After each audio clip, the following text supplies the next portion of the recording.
Desculpa, Bia, te interromper, mas é que acabou de sair uma decisão importante. Vou voltar com a Janaína Camelo agora. Obrigada, Bia, pelas informações, porque o STF acaba de declarar trânsito em julgado do caso de Bolsonaro, Ramagem. Breaking news agora, o STF acabou de declarar, então o cumprimento da pena já pode começar a partir de agora. Janaína Camelo volta então direto de Brasília. Jana, a decisão diz o quê? Por favor, atualiza pra gente. Pois é, Márcia, acabou de sair, a gente tinha acabado de entrar aqui no link dizendo sobre os recursos, né, ali da defesa de Bolsonaro, mas aí veio a decisão aqui do STF, da Secretaria Judiciária, dizendo o seguinte, que os acordos publicados no dia 18 de novembro agora, do julgamento que condenou Jair Bolsonaro e outras 7 pessoas, já transitou em julgado para os processos específicos de Jair Bolsonaro, Alexandre Ramagem e Anderson Torres, que foram os que não apresentaram os embargos de declaração até ontem. Então, está decidido pelo STF que os processos do núcleo crucial contra Jair Bolsonaro encerrou. Não cabe mais recurso, Márcia, não só contra Jair Bolsonaro, mas no caso do processo de Alexandre Ramagem e também de Anderson Torres. Então, está transitado em julgado, quer dizer que não cabe mais recursos, não cabendo mais recursos, o processo está encerrado. Agora, as penas devem ser executadas. O que o STF está dizendo agora no momento, que ainda não há uma informação sobre quando essa pena deve ser executada, porque ainda tem um processo ali burocrático, dinâmico com relação a essa avaliação, essa decisão do ministro Alexandre de Moraes para várias execuções penais, né? O ministro ainda precisa fazer uma ordem de execução da pena, enviar essa ordem de execução para várias execuções penais, que aí a vara de execuções penais vai ali definir qual o melhor procedimento para o cumprimento dessa pena. No caso de Jair Bolsonaro, foi uma pena de 27 anos e 3 meses de prisão, que agora ele vai precisar começar a cumprir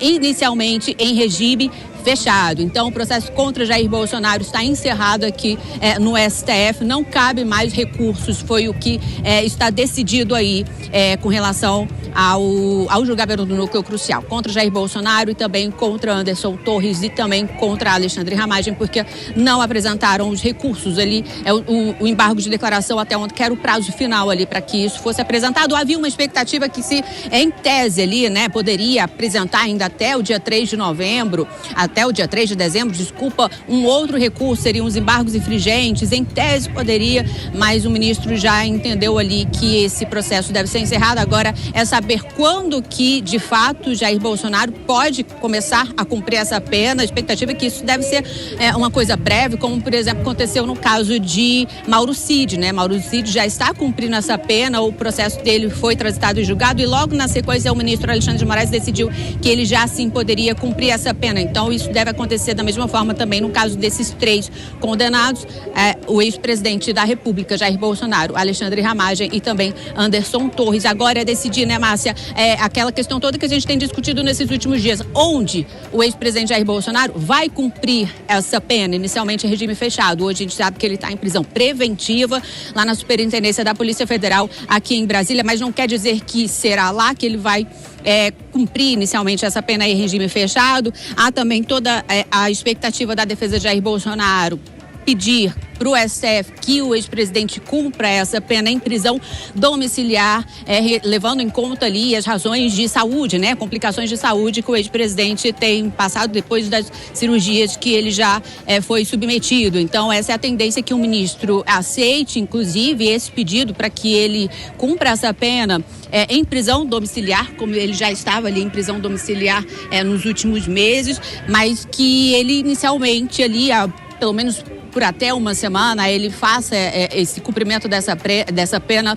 Realmente ainda não se sabe se na penitenciária aqui do Distrito Federal, que é a Papuda, ou se na Superintendência da Polícia Federal aqui em Brasília, que é onde ele está preso preventivamente, ou então, por exemplo, nas instalações do Exército, porque em razão dele ser ali o capitão reformado do Exército, isso tudo ainda vai ser discutido, a gente vai conhecer isso, na verdade, em breve, com relação onde exatamente Jair Bolsonaro vai cumprir essa pena. Isso vai ser determinado pelo juiz do caso, que é o ministro Alexandre de Moraes. Ele precisa ainda enviar essa ordem de execução para várias execuções penais. viu, Márcia? Isso em breve a gente deve ficar sabendo por aqui. Assim que essa notícia surgir, a gente já passa aqui para vocês, viu?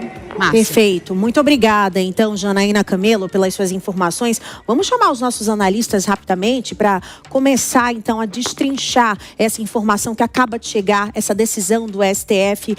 Diego Tavares, você acredita que Alexandre de Moraes se antecipou para evitar mais confusão? Exatamente, Márcia Dantas. Nós tínhamos uma discussão muito acalorada sobre a legalidade da prisão agora de Jair Bolsonaro na sede da Polícia Federal. Talvez a antecipação desse trânsito em julgado seja uma forma de colocar um pano quente sobre essa polêmica, porque afinal de contas, a partir de agora, Bolsonaro passa a estar preso, não mais em caráter preventivo, não é mais uma prisão cautelar, e sim a prisão para o cumprimento de pena. Mas isso abre uma nova polêmica. Afinal de contas, nós já debatemos aqui hoje, ainda existia a possibilidade, inclusive esse recurso está em preparação pelos advogados de Jair Bolsonaro, da interposição dos chamados embargos infringentes. Esse prazo ainda se esgotaria em alguns dias. Então isso abre a possibilidade de que hoje seja interposto um novo recurso para a discussão da antecipação desse trânsito em julgado, aumentando assim o debate jurídico sobre a legalidade e, claro, colocando mais uma polêmica sobre inobservância do devido processo legal em todas essas ações que Jair Bolsonaro enfrenta no Supremo Tribunal Federal. Talvez tenha sido uma forma de Alexandre de Moraes tentar apagar essa fogueira, só que ao invés de usar água, usou mais um pouquinho de gasolina. A gente vai falar também com a Priscila Silveira sobre essa decisão. Só quero trazer uma informação que, na verdade, é uma decisão que ainda não foi feita, como a Janaína disse, para onde o ex-presidente Jair Bolsonaro deve ser levado. Acabamos de conversar rapidamente com o governador Ibanez Rocha, aqui do Distrito Federal. Por enquanto, o governo não foi avisado se essa prisão será na Papuda. Então, não há nenhum planejamento, a princípio, de que Jair Bolsonaro será levado para a Papuda. Por enquanto, o governador Ibanez Rocha não está avisado sobre isso. Priscila, queria uma avaliação sua. Politicamente, Bolsonaro ir para a Papuda ou ficar na Polícia Federal ou ir para um quartel, esse local onde ele pode ficar, terá um apelo político diferente? Inclusive, os seus apoiadores poderiam utilizar isso até para manifestações mais ou menos graves? Vitória, a gente vai precisar separar aqui em duas situações, né, para a gente explicar exatamente a sua pergunta. A primeira é que hoje ele está na cela da Polícia Federal, tendo em vista que ele está preso preventivamente, ou seja, antes do trânsito em julgado, antes de uma possibilidade de falar que ele fez ou que ele não fez, ou que ele venha ter feito aqueles crimes que foram imputados juntamente com ele e o filho dele. Agora, a partir do momento em que há o trânsito em julgado, então, outro dia até as pessoas me perguntaram, muito similar ao que aconteceu ao atual presidente, que também ficou preso na sede da Polícia Federal? Exato, porque até então, naquela época, ele estava preso preventivamente. Então, a prisão do ex-presidente na cela ali da Polícia Federal, ela está atrelada ao fato de ser uma prisão preventiva. Com o trânsito em julgado, Vitória, a gente precisa explicar que ele deveria ir inicialmente a um regime fechado, já que o Código Penal, lá no artigo 33, ele diz que se a pena é maior que 8 anos, regime outro não terá, que não o regime fechado. Entretanto, duas coisas aqui a gente precisa colocar. Ele é um militar reformado e há uma discussão se, em razão dele ser militar reformado, para crimes comuns ele teria a possibilidade de cumprir essa pena em quartel. E a segunda, que eu acho que vai acontecer nos próximos dias, é de que ele vá, sim, retornar, ter a possibilidade dessa pena que é de regime fechado ser cumprido, que ele possa cumprir em prisão domiciliar, porque certamente a defesa dele vai pleitear isso ao STF, lembrando que a prisão domiciliar também é uma excepcionalidade depois que acontece o trânsito em julgado. E o que é o trânsito em julgado? Não há mais nenhum recurso a ser feito ou não cabe mais nenhum recurso ou a defesa se conforma com aquela decisão. Agora, existe a possibilidade realmente da defesa apresentar esses documentos, mas na sua análise, Diego Tavares, mesmo com os documentos apresentados pela defesa da saúde de Bolsonaro, dizendo que ele está debilitado, por uma questão que o Alexandre de Moraes quer encaminhá-lo para a Papuda, para uma penitenciária, há uma grande chance por conta do símbolo que isso ia representar e deixar ele, como aconteceu com Collor, ali um tempo e depois ele vai para a prisão domiciliar. Você acredita que isso pode acontecer? Esse é exatamente o paradigma que eu ia trazer aqui, Márcia, a respeito do presidente Fernando Collor. Uma situação muito similar à de Bolsonaro. Ele chegou a ficar um tempo em um estabelecimento prisional convencional lá em Alagoas. Posteriormente, sua defesa apresentou documentos sobre a sua condição de saúde, uma pessoa, enfim, em idade avançada, que estava de fato apresentando algumas doenças, alguns problemas decorrentes de sua idade, foi colocado em prisão domiciliar, uma prisão em caráter humanitário. A tendência é de que a mesma coisa aconteça com Jair Bolsonaro, porque é evidente, até o contexto da prisão de Bolsonaro, essa prisão preventiva a qual ele foi submetido agora, já traz algum tipo de preocupação com a sua saúde, já vista que a defesa está alegando que ele tentou romper a sua tornozeleira por conta de um surto, algo causado pela ingestão dos seus medicamentos, que são medicamentos para o sistema nervoso, em decorrência das crises de soluço que o ex-presidente tem. Paralelo a isso, também tem a questão do câncer de pele em estágio inicial, que Bolsonaro teve diagnosticado há algum tempo. Então, a tendência de fato é que ele vá para a Papuda, e tem ali um destacamento no presídio da Papuda, chamada Papudinha, que é um destacamento militar ali próximo ao presídio. Talvez ele fique lá cumprindo esse início de prisão em regime fechado e, posteriormente, como eu disse, a tendência é de que tenha deferido a seu favor, sim, a prisão domiciliar. Quero também voltar a falar com a Priscila, porque além, é claro, de Jair Bolsonaro, outros réus estão sendo definitivamente condenados nessa ação. Priscila, você acha que as condenações, incluindo até mesmo Anderson Torres, Ramagem está aí fora do país, mas Anderson Torres pode responder, por exemplo, também a essa prisão em um presídio comum, ou deve ter algum apelo também para ele ter algum tipo de prisão especial? Vitória, a prisão que é domiciliar, a prisão que ela é especial, o Código de Processo Penal, ele permite mesmo que algumas pessoas fiquem em prisão especial até antes do trânsito. Então, um exemplo, quando é delegado de polícia, não é uma pessoa que detém a prisão, a cela especial, advogados que tenham lá, estejam obviamente inscritos nos quadros da OAB, eles possuem realmente essa prisão especial antes do trânsito. Então, a gente tem ali delegados, pessoas que são policiais, que também teriam essa cela especial. Agora, como são militares, um exemplo, se são militares ou se são delegados, só essa condição de per se, ou seja, sozinha, ela não traz a possibilidade deles serem colocados em presídios que não sejam aqueles, como é o caso, por exemplo, da Papuda. Então, quando é militar e comete crime militar, você concorda que teria essa pessoa risco de ser colocada no estabelecimento prisional? Então eu penso que, muito embora expressamente não tenha a possibilidade de ficar em presídios especiais, uma das teses a ser levantada pela defesa é o risco que esses condenados correm de serem colocados em presídios que sejam comuns. Agora, é importante a gente lembrar que regime fechado, independentemente de situações que são específicas, um exemplo, o presidente Bolsonaro, ele está cometido por doença, como bem colocou aqui o Diego anteriormente. Este cenário é um dos que possibilita a prisão domiciliar. Então, se é gestante, se tem filho menor de 12 anos, que são ali 12 anos incompletos, que são crianças. Então, não é qualquer cenário que pode ser colocado para que o réu tenha prisão domiciliar, já que quando transita em julgado, isso é uma excepcionalidade. Então, eu acho que o ponto central dessas outras defesas, ao pedir essas prisões que não sejam colocadas em regimes comuns, em presídios comuns, é dizer da atividade que eles exerciam, que evidentemente eles vão correr risco dentro do presídio. Agora, Diego Tavares, no caso de Ramagem, que fugiu, já há realmente essa indicação de que ele fugiu para os Estados Unidos, o que isso agrava o cumprimento da pena e algo que o Alexandre de Moraes possa fazer agora para aumentar ainda mais a pena por conta da fuga? Juridicamente, o que pode acontecer nesse caso que já houve a fuga de Ramagem? Olha, Márcia, Ramagem, ele deixa de ser alguém para quem assistiria a presunção de não culpabilidade, e na regra geral da legislação brasileira, em razão disso, se responde ao processo em liberdade.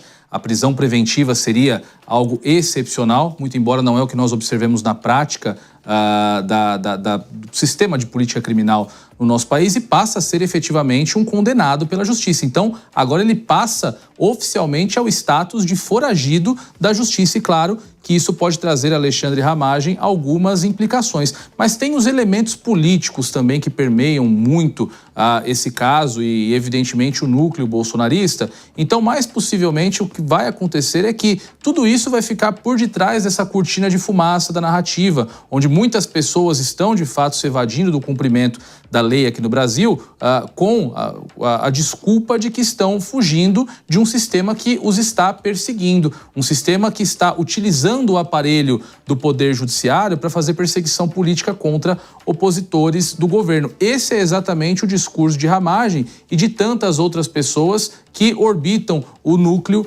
bolsonarista. A situação de Ramagem é, de fato, uma situação já consolidada nesse sentido. Não há qualquer dúvida de que ele se evadiu do país para, de fato, evitar o cumprimento de sua condenação. Ele mesmo declarou que não permitiria que suas duas filhas o vissem sendo preso. Enfim, já deu todos os sinais de que realmente se evadiu do país para não cumprir a sua pena. E, claro, como eu disse, tudo isso vai ser objeto de muitas narrativas, principalmente considerando que nós estamos às vésperas das eleições de 2026 e agora, em razão da prisão de Jair Bolsonaro, tendem a ser eleições mais polarizadas novamente. Esses discursos a respeito de perseguição política ou, do outro lado, de combate ao fascismo, enfim, todas as narrativas que nós já acompanhamos nas últimas eleições, passam agora a retornar e, infelizmente, diante disso, o tecnicismo, o que diz realmente a lei, o que realmente pregam as instituições jurídicas, acabam ficando em segundo plano.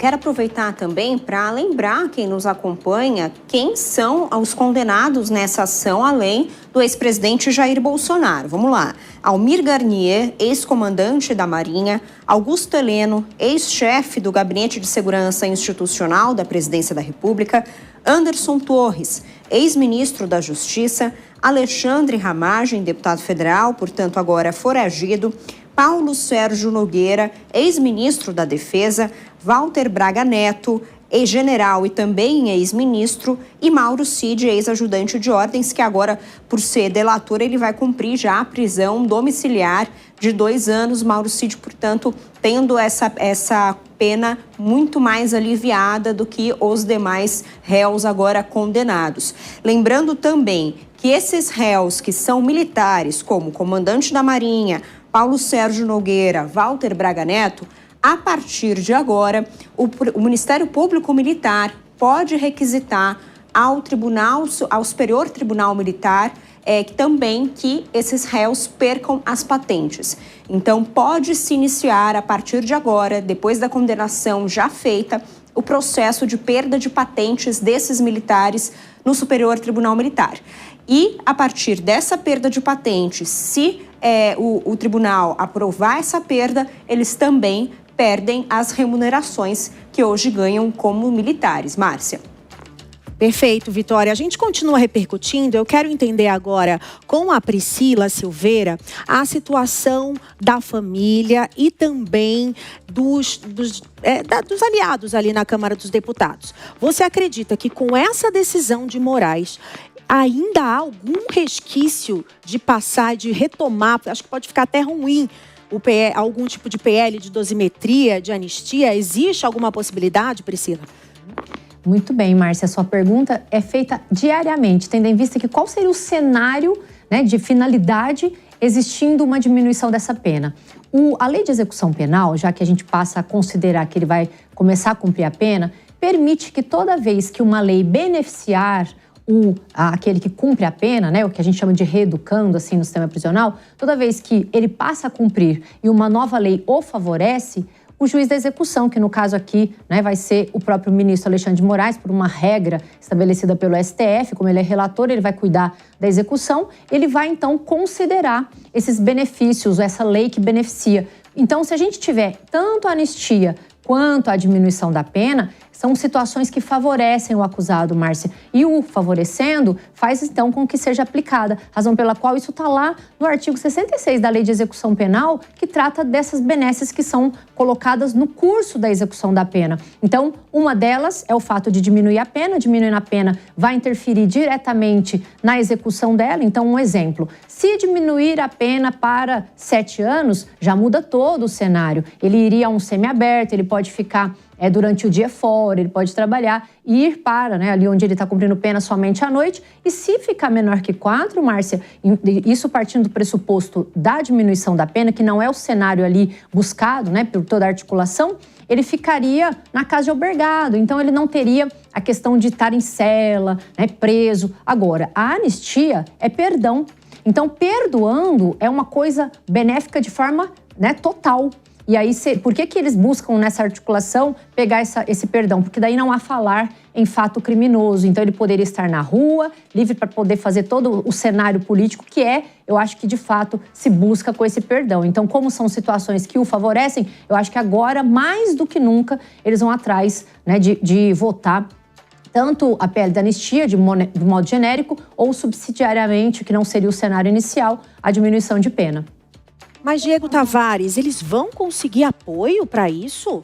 Você acredita que há uma mobilização suficiente? Porque o que a gente entendeu agora, desde que Bolsonaro foi preso preventivamente, que a direita não se uniu, que a direita continua perdida, que os filhos estão atrapalhando o próprio pai. E a partir de agora, com o processo sendo finalizado, na minha concepção, a situação piora. Esse é o ponto, Márcia, e o que ganha um agravante, porque parece que nas últimas horas Hugo Motta encaminhou uma mensagem a Sóstenes Cavalcante, o líder do PL na Câmara, dizendo que também não contasse com ele para nada nas atividades parlamentares. Ou seja, Hugo Motta rompeu tanto com Lindbergh Farias, líder do PT, quanto com o líder do PL na Câmara. Então, me parece que quem vai dar o tom deste projeto de lei e a respeito também de todos os encaminhamentos do governo federal agora é o chamado Centrão. O Centrão é a peça fundamental que tem que ser harmonizada, tem que ser trazida para a mesa para que o PL da anistia ou PL da dosimetria tenha a chance de fato, ganhar ao menos uma discussão.